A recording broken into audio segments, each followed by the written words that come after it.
Hey everyone, I'm Allison Morris. You're watching NBC News Now. Here's what's happening. President Biden driving home his American jobs plan in Metro Detroit, pushing a $174 billion investment in electric cars.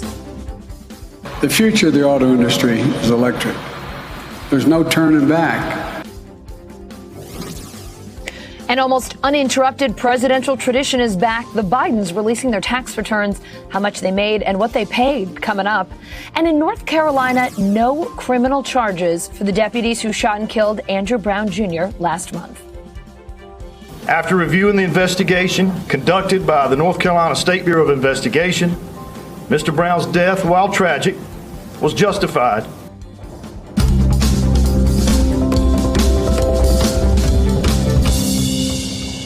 We started today with President Biden's tour of Ford's electric vehicle plant. NBC News correspondent Mike Memley is in Dearborn, Michigan.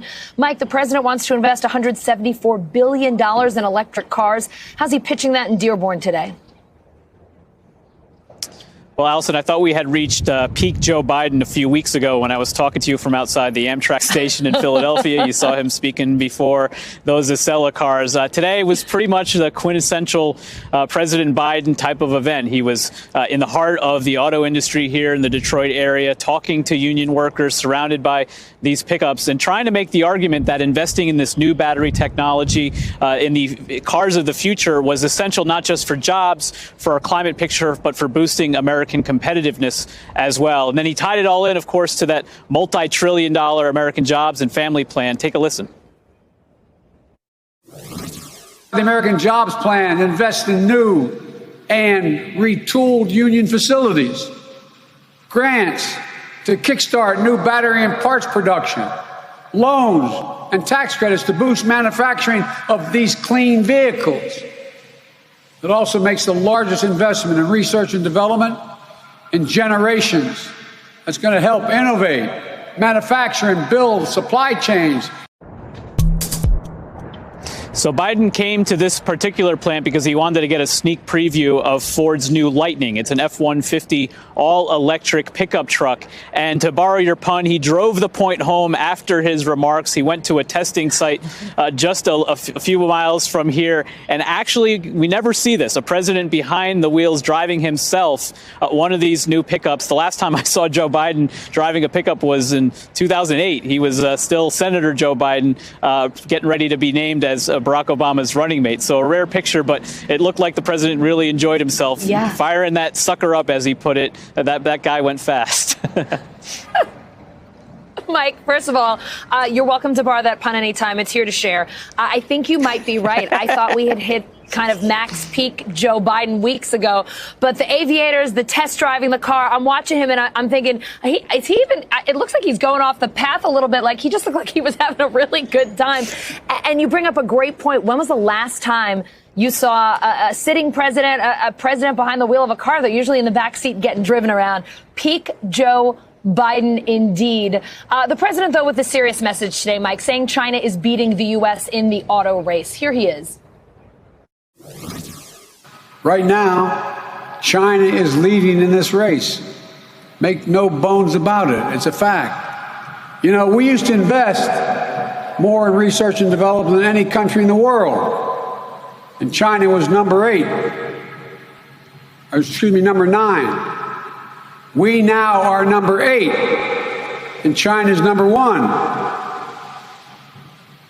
Can't let that be sustained. So, Mike, how does the president plan to get the U.S. back in the lead here? Yeah, I mean, China is a huge part of the White House's messaging on this. China has doubled their manufacturing of electric vehicles since 2010. And the reason he came to this specific plant has to do with, diversifying the kind of electric vehicles we see on the roads. You think of an electric vehicle and you think of a Prius. Well, that pickup truck is key. 300,000 electric vehicles were sold in this country last year.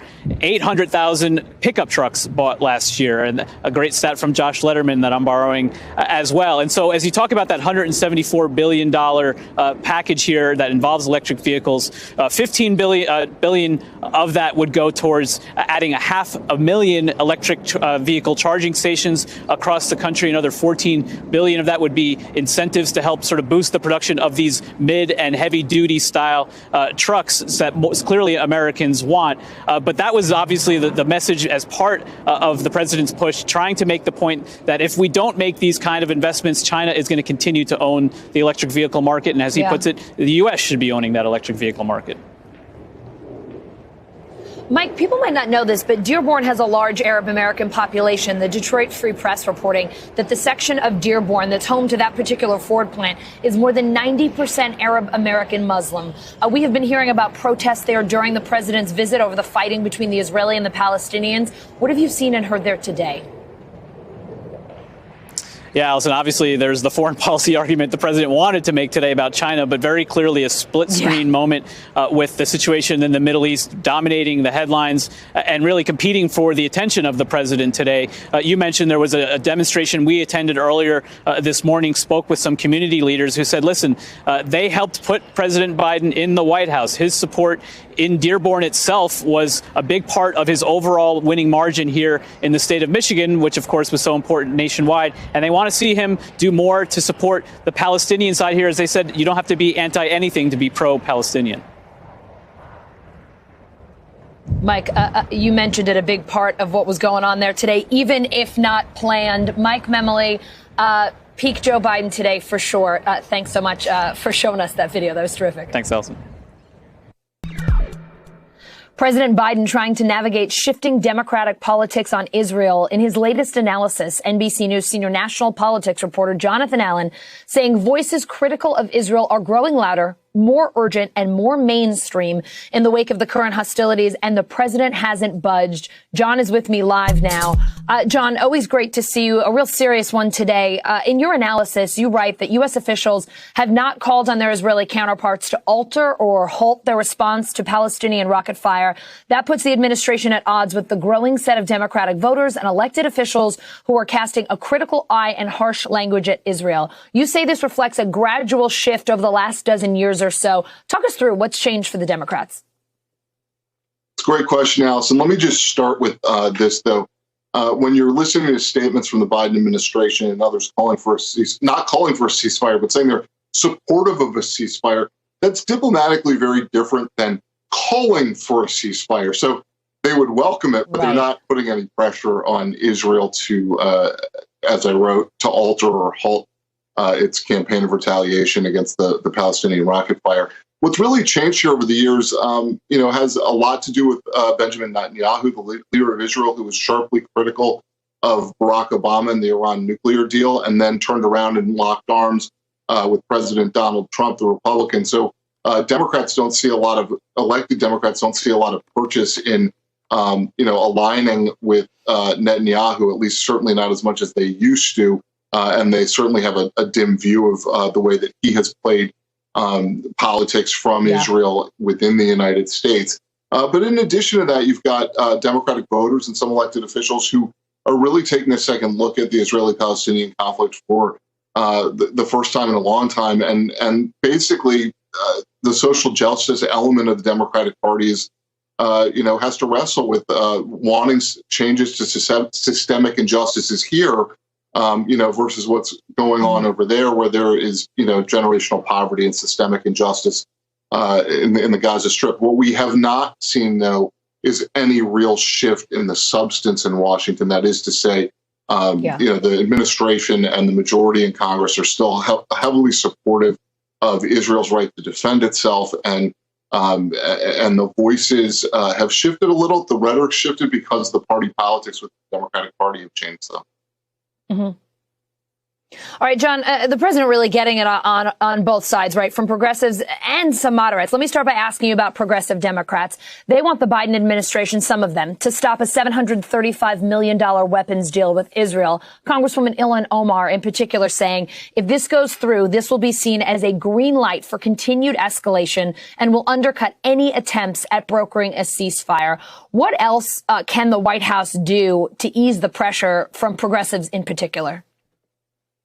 I mean, I think they would benefit from a cessation of hostilities. That is to say, if Hamas stopped firing rockets into Israel and Israel also determined not to retaliate, because Netanyahu said the other night that he essentially expects this to be a prolonged campaign. I think a ceasefire would be helpful to the administration in terms of quieting some of the voices of dissent and criticism that President Biden has not been using his leverage with Israel to lean on them harder. At the same time, I think they're doing what they can rhetorically to try to at least acknowledge the fact that there is destruction going on, in Gaza, and that there's been violence in East Jerusalem. But again, one more time, that's not changing the policy. And if anything, the policy of the United States under the Biden administration has been to give space to Netanyahu to operate as he sees fit. Look, John, it's not just progressives, right? You write about this, and maybe this is what President Biden should be most concerned about or listening to, but more moderate Democrats like Senator Bob Menendez, who chairs the Foreign Relations Committee and is a strong supporter of Israel, as you mentioned in your piece, saying there should be a full accounting for the strikes that kill innocent civilians. What else are you hearing from traditionally pro-Israel Democrats or Jewish Democrats on the Hill right now? And that's really it, Allison. I mean, this is the change. The big change is in the rhetoric on Capitol Hill from moderates like Senator Menendez and a dozen Jewish Democrats in the House last week who wrote a letter to President Biden. And the shift in that rhetoric is really talking about Israel's need to be transparent about the decisions that it's making, and also to not target civilians and to take more care, as Secretary of State Tony Blinken put it, that Israel has basically a higher responsibility for not killing civilians than do terrorists firing rockets into Israel. So, I think, again, this is largely a rhetorical shift, but you see it across the spectrum of the Democratic Party, where it's more of a two-sided issue today, and it's a more active debate within the Democratic Party than it ever has been. Yeah, it is certainly a devastating situation in the Middle East that is putting some pressure on the president. John Allen, we always love seeing you. Thanks so much for being on. My pleasure, Allison. Israel and Hamas trading new attacks today, ignoring President Biden's support for a ceasefire. One rocket strike killing at least 2 Thai workers in southern Israel, according to Israeli police. Palestinians going on strike across the region today, protesting Israel's military action. NBC News correspondent Aaron McLaughlin is in Tel Aviv tonight. Aaron, we usually hear about new strikes around this time of night. What is it like in Tel Aviv right now?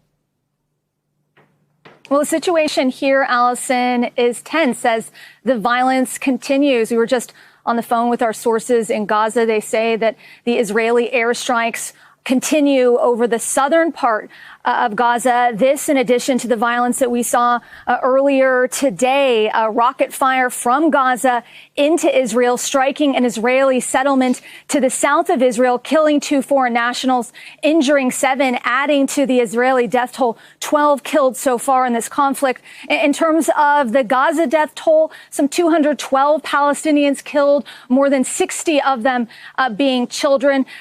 Some 40,000 displaced, according to the United Nations. And it's that toll that is sparking international outrage, as well as outrage here in Israel, as well as other parts of the Middle East. As you mentioned, Palestinians called for a general strike throughout Israel, as well as the West Bank, as well as Jerusalem. Thousands turned out today in the streets of Ramallah, and that quickly devolved into clashes throughout the West Bank, as well as parts of eastern Jerusalem, killing 3 Palestinians. And there's really no end at this point to the violence in sight. Aaron, we've been talking so much about what the leaders involved here are going to do about it, what even the White House might try to do about the situation. Israeli Prime Minister Benjamin Netanyahu addressed the fighting today. What is he saying?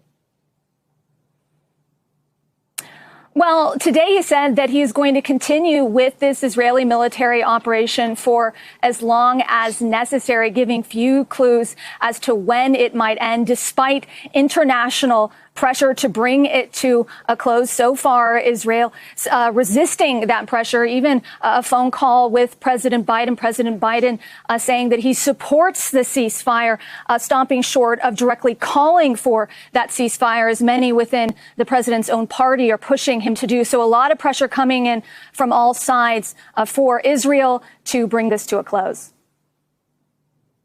All right, Erin McLaughlin reporting for us from Tel Aviv. Erin, thank you. Stay safe. Let's go to NBC News now. Correspondent Simone Boyce has got the latest headlines from NBCnews.com. Hey, Simone. Hey, Allison, we're going to start with this. Pharmaceutical company AbbVie is under scrutiny for inflating the prices of Humira and Imbruvica for the last 2 decades in the U.S. The House and Oversight Reform Committee report found the price increases landed the company billions in revenue and hefty bonuses for executives. Now, AbbVie didn't respond to a request for comment. Well, we're keeping an eye on the Florida Senate race. House Democrat Val Demings is planning to challenge Republican Senator Marco Rubio in the 2022 midterms. Demings is the most high-profile contender for the Florida Senate seat. She served as an impeachment manager in the first Senate trial of former President Trump. And a ransomware attack hit the Thai affiliate of Paris-based insurance company AXA. The Russian-speaking cyber criminals claim they stole 3 terabytes of data containing medical records, customer IDs, as well as private communications with hospitals and doctors. The attack is affecting operations in Thailand, Malaysia, Hong Kong, and the Philippines. And the inspector who failed to take note of a crack on the I-40 bridge connecting Arkansas and Tennessee has been fired. The Arkansas Department of Transportation released a drone video of the crack from May 2019, adding the inspector didn't report the crack that fall or the following year. And Ohio seeing a spike in COVID vaccinations after Governor Mike DeWine's announcement of a $1 million lottery for vaccinated Ohioans. The state saw its highest vaccination rate in 3 weeks. For people ages 30 to 74, it spiked 6%. So, Allison, I guess some of these incentives are working. I'm just curious, though, if you just sign up to win $1 million, how do they vet that you're actually getting the shot? Yeah, they got to be confirming that one because I feel like you get a whole lot of people on that list. But hey, they know how to get people to get the shot, offer them a shot at a lot of money. That's for sure. Simone, thank you. No criminal charges. A North Carolina district attorney saying the sheriff's deputies who shot and killed Andrew Brown Jr. last month were justified. NBC News correspondent Katie Beck has more on today's announcement. Today, the district attorney here in Elizabeth City announcing there will be no criminal charges for the officers involved in the death of Andrew Brown, saying they used reasonable force because Brown was an immediate threat to their safety and well-being as well as to his community. They say that Brown used his vehicle as a deadly weapon, posing a threat to officers and those in the area.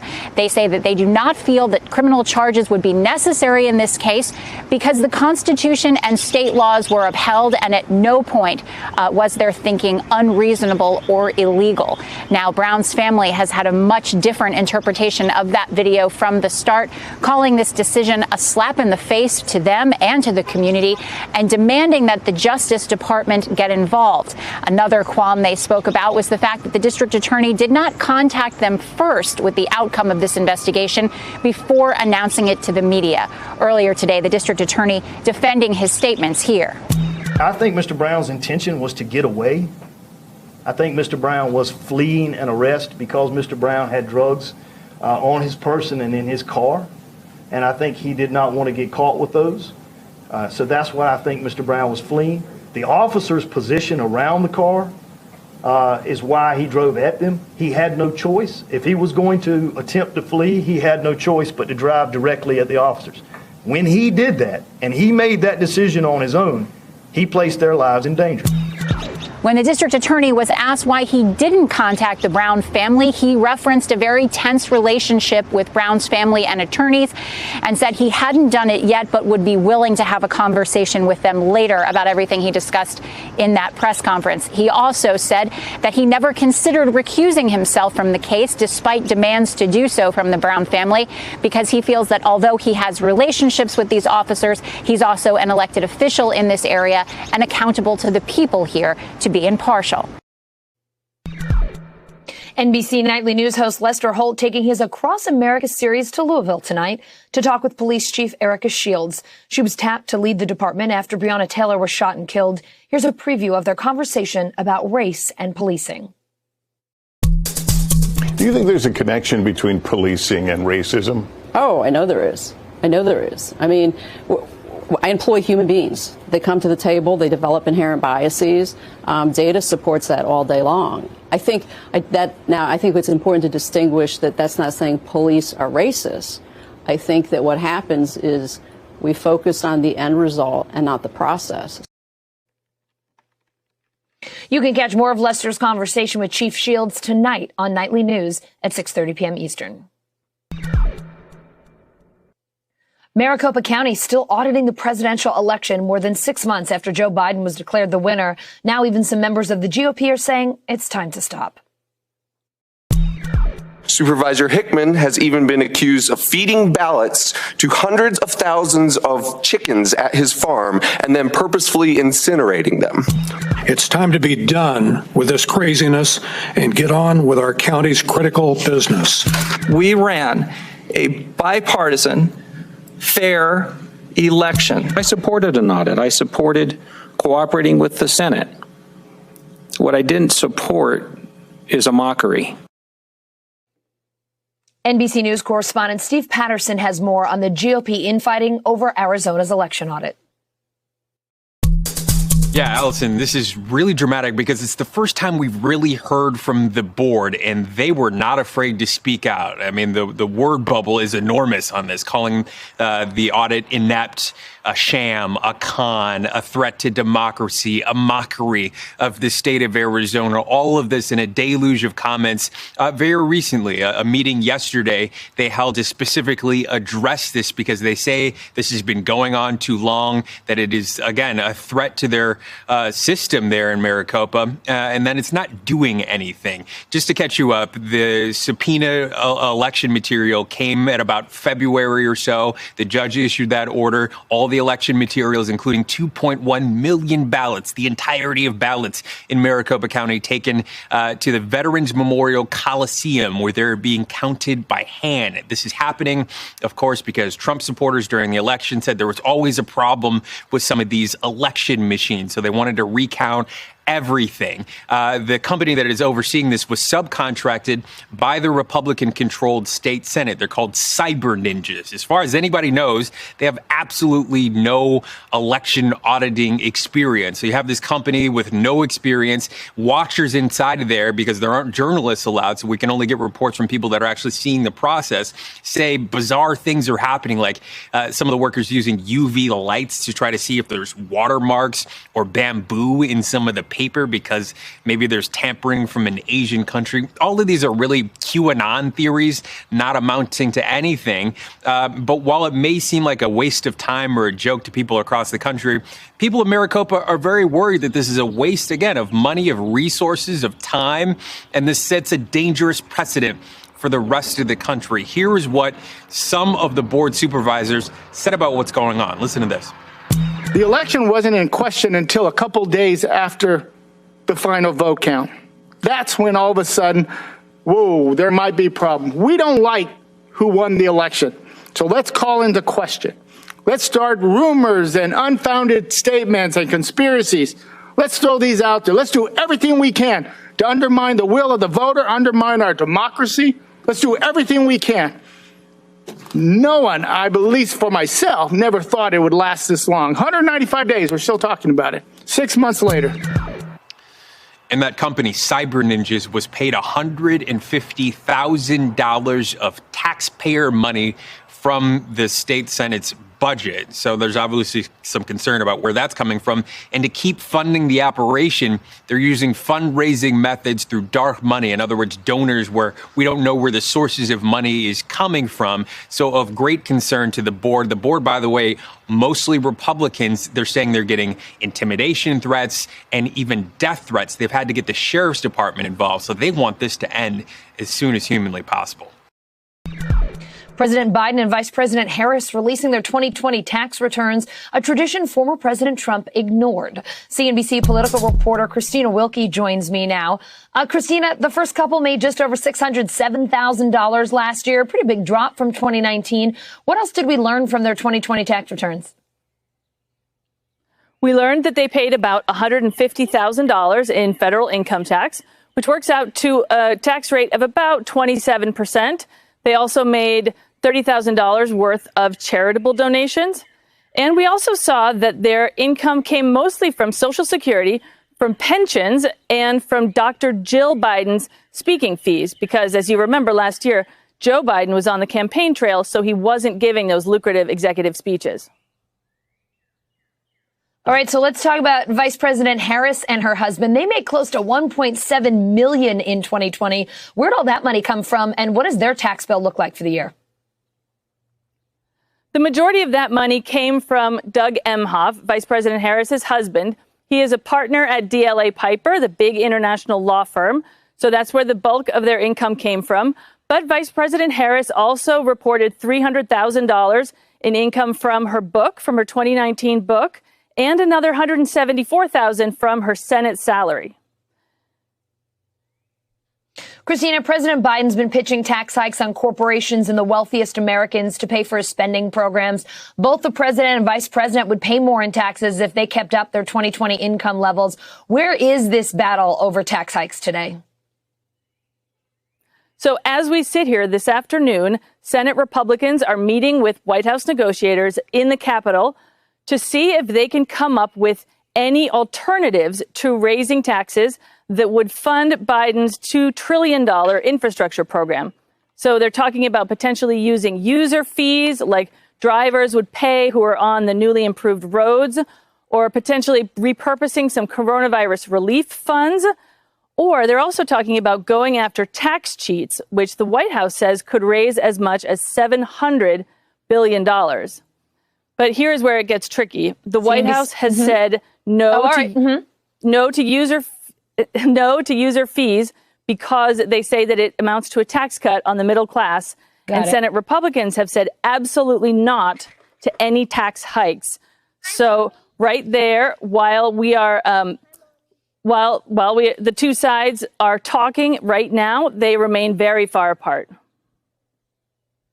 Yeah, it sounds like they got a lot of ground to cover there. And it sounds like you might have a little one who's calling for you. I love that. One of the beauties of the pandemic work life, we're all spending a little bit more time with family and with work, all blending together. Christina, we love having you on News Now. Thanks for being here. Congratulations. You just landed your first job, but with remote work still going strong, it might be really tough to navigate your new workplace and make a great first impression. Morning Joe co-host and Know Your Value founder Mika Brzezinski is here with some tips to help young women get ahead at work. Mika, making that strong first impression, figuring out where you fit into a new work environment is always tough. It's always important, though. But now with remote work, it's even harder. How can young women break through in their first job if they are doing it from home? Well, this is all you got, this square right here, okay, if you're on Zoom. So let's make it work, okay? Let's make it, like, effective and make it last. So you want to stand out. You never turn your video off. You never, ever, ever mute, and do something else.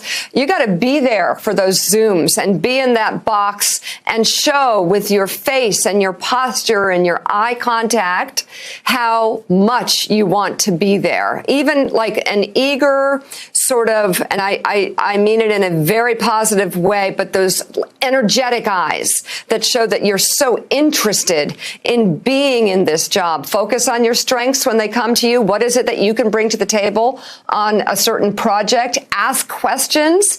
Always engage in any way you can. Practice being engaged in conversations on Zoom. It can be awkward and different people are overlapping. It's okay. Get used to that and practice kind of this whole new medium that we're working on.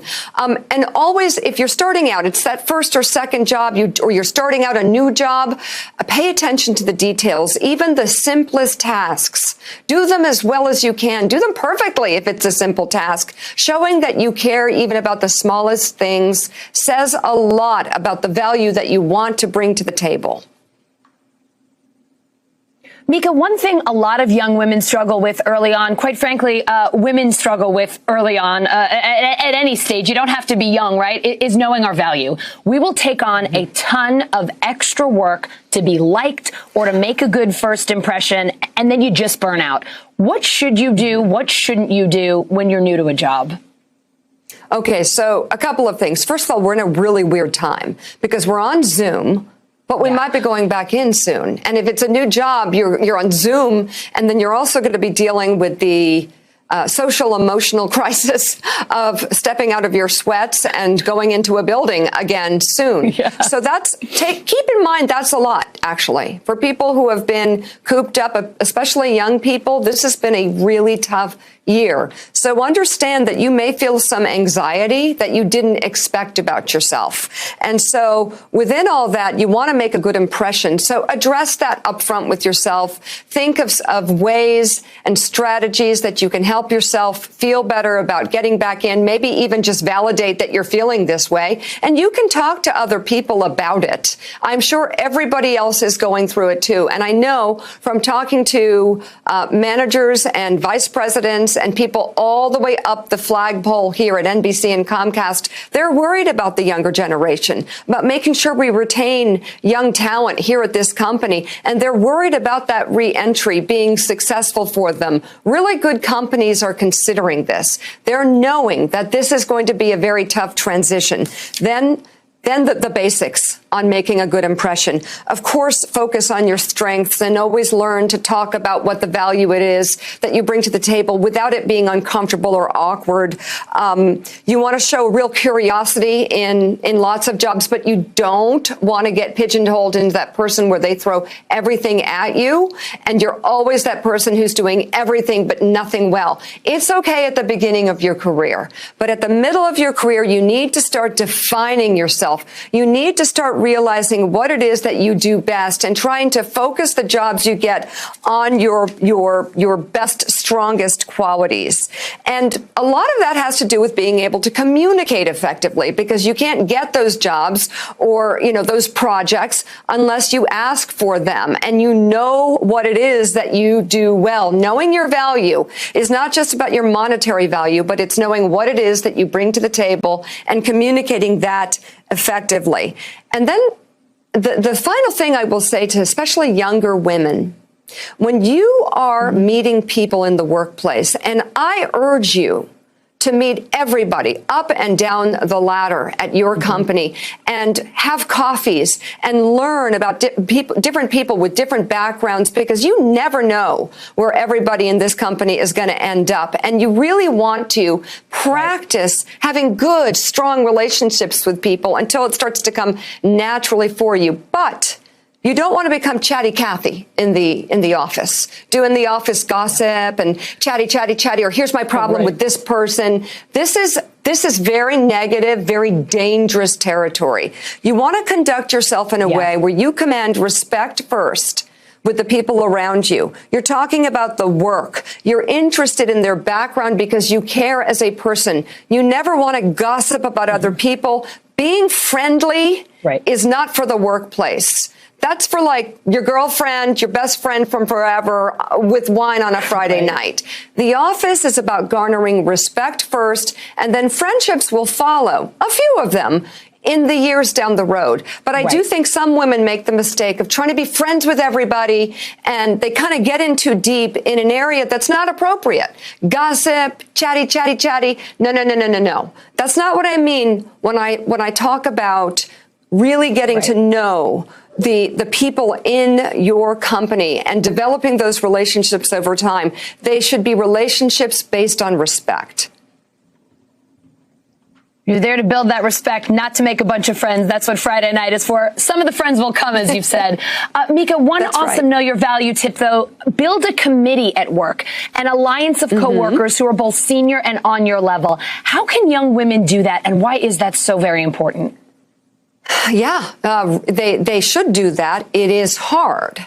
But you got to start reaching out. Yeah. And you have you know, I know when younger women reach out to me, they're trying so hard to figure out what to talk about, and I want to help them. Usually, when you see someone who's struggling, you help bring them along a little bit, and that will happen. But as you build your respect in the workplace, your name, you know, reach out to people and have coffee. Develop a support system. Again, now, when I talk about chatty Cathy or gossiping, I don't mean you can't talk about your life or you can't ask other people about their life, because within those conversations comes the support system. When you're having kids or you're getting married and you're building your life outside of work, the most important thing a company can do is to understand what your life needs in order that you can bring the best value to the table. So those conversations are really important. It's really important you conduct them well, that you're not just sitting around with a litany of complaints about your life to people, but you're sharing of yourself and you're learning about what other people need, because all of that information can be vital in a negotiation if it's used in a positive and a constructive way. Mika, young people, college grads, entering a new workplace that is, quite frankly, just a little bit weird right now. Thank you so much for helping us to help them get through it. It's an odd time, but we're going to figure it out. Yes, we will. Thank you. Amazon goes to the movies, stock portfolios for teens, and home construction taking a hit. It is time for the bottom line, our daily look at what's happening in the business world and beyond. Investopedia editor-in-chief Caleb Silver joining me now. Caleb, earnings season wrapping up. We've got some big retail names reporting today. Walmart, Home Depot. What did they tell us about the economy and consumer spending? It's strong. The consumer spending is very strong, and it was at Walmart in the first quarter as it was at Home Depot, both reporting revenue up about 37%, both online and offline, extremely strong for both of them. So people are going into the stores to buy things. They're also continuing those online e-commerce orders. That's very good. Look at those sales for Walmart in the first quarter, $138 billion. I was impressed with Amazon at $110 billion. This blows them out of the water. I looked through the earnings releases today. No mention of inflation on either earnings release. That's funny, but inflation is everywhere you look, as we've been talking about, Allison. And the average ticket price at Home Depot per customer was $82 last month. That's up 10%. So that shows you that people are paying more every time they go in. $82 per ticket is a pretty good number for them. Wow, yeah, for sure. Caleb, we also got some housing data today. April housing starts down nearly 10%, according to the Commerce Department. Builders are saying they're putting down foundations and then waiting to frame them. And they're not lying. There's a home across the street from me. I've been staring at the foundation for months now, and they're not putting up any lumber. What is going on here? And what does that drop mean for the housing market? Yeah, well, you just said the word, lumber. Lumber prices have almost doubled this year because there's so much demand for it. Plus, there was a little bit of a tariff issue with Canada, one of our biggest and one of the biggest exporters of lumber to the U.S. So there's that. And demand was surging because interest rates have been so low. They're climbing now. Mortgage rates were down below 3%. They're climbing now. But those lumber prices and copper prices, thank you, Cosmo Castorini from Moonstruck, those are really expensive, too. Those all go into building homes. And that's causing real builders and developers and even homeowners to slow down their role in terms of building and starting new homes because it's getting more expensive. Caleb, a lot of talk lately about the millennial wealth gap. Fidelity launching no-fee youth accounts. They let teens trade stocks. Why is it so important for this next generation to get in the game? Well, we need financial literacy. We need financial education. We need investing education. We believe that wholeheartedly. I applaud this effort. Fidelity's got a lot of customers and about $10.5 trillion under management. They know that the 4 million customers they signed up last year, most of them were under the age of 35 years old. That tells you that there's a younger cohort that wants to get into this. They've looked at Robinhood and the success that Robinhood has had attracting young people to the stock market. I like the effort here, but you have to have an account. You have to have your parents sign up for it. So that's a good way for them to add accounts. And they'll even throw in a debit card, Allison, just to sweeten the deal for you. But in general, we like the fact that Fidelity and other brokers are pushing financial literacy and investing education. We think everybody needs it. The fact is, too many people don't have it and lose money when they start investing or trading.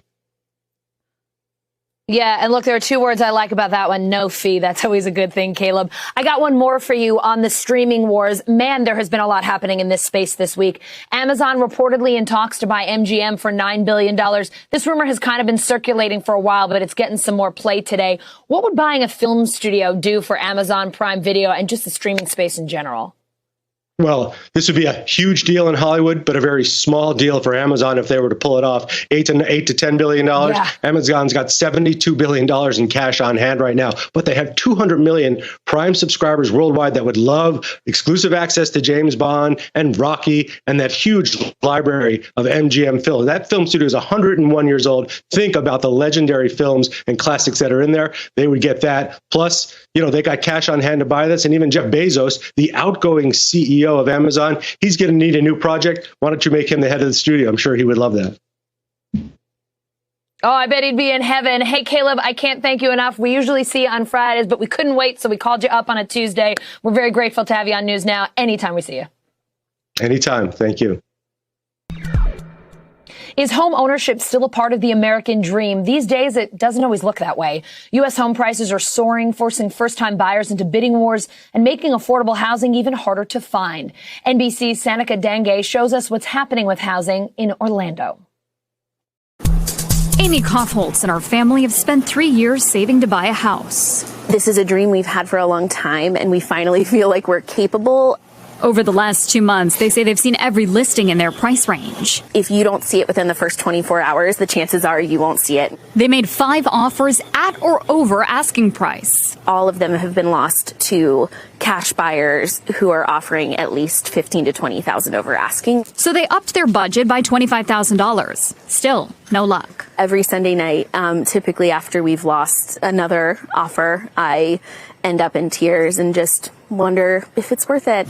What's the biggest reason why these prices are so high? We have an influx of cash buyers from out of state, especially those more expensive states, and they're overbidding compared to what the local buyers are paying.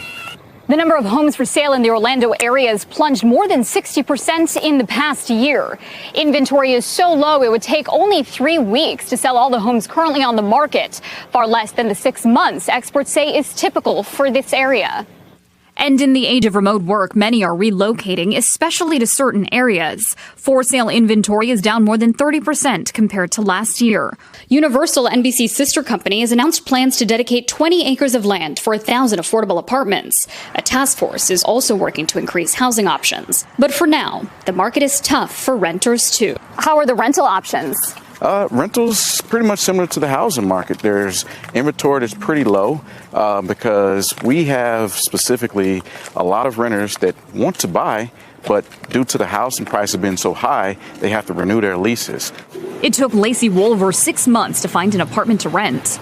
We are a 2-income family with no children, so we have more disposable income than a lot of couples our age. Still, they'll be paying over budget. For the average Orlando resident, do you think that there are affordable options? No.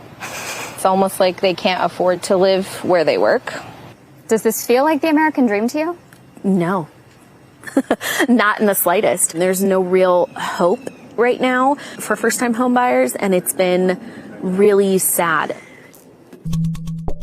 Prince Harry and Oprah Winfrey joining forces for a new documentary series focusing on mental health. Apple TV dropping the trailer as Prince Harry takes some heat for his comments on the First Amendment. NBC News Now anchor Joe Fryer has more.